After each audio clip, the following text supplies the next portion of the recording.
కాళేశ్వరాన్ని ఎవడైతే కూలేశ్వరం అని మాట్లాడుతుండ్రో వాళ్ళే ఇలా తెలంగాణ పాలిట శనేశ్వర్లు అని చెప్పి నేను మనవి చేస్తా ఉన్నా.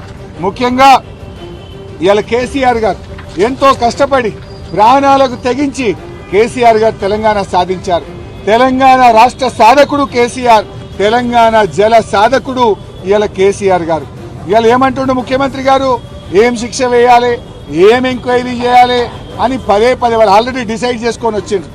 ఇలా పంచాయతీరాజ్ ఎన్నికలకు పోతున్నాం, ఏదో రకంగా బీఆర్ఎస్ మీద బుర్ర జల్లాలి, ఇంకో కేసు పెట్టాలి. ఇప్పటికి ఎన్ని ఎన్డీఎస్ఏ రిపోర్ట్లు, విజిలెన్స్ రిపోర్ట్లు, ఘోష్ కమిషన్ రిపోర్ట్లు, ఇంకా ఇప్పుడు ఇంకో కేసు పెట్టి మళ్ళీ వేధిస్తారట.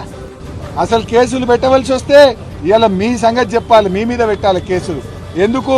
ఎస్ఎల్బీసీ కుప్పగూలినందుక, అదేవిధంగా సుంకిశాల ప్రాజెక్టు కుప్పగూలినందుక, వట్టెం పంప్ హౌస్ మునగొట్టినందుక, పెద్దవాగు ప్రాజెక్టు కొట్టుకుపోయినందుకు మీ మీద కదా పెట్టాలి.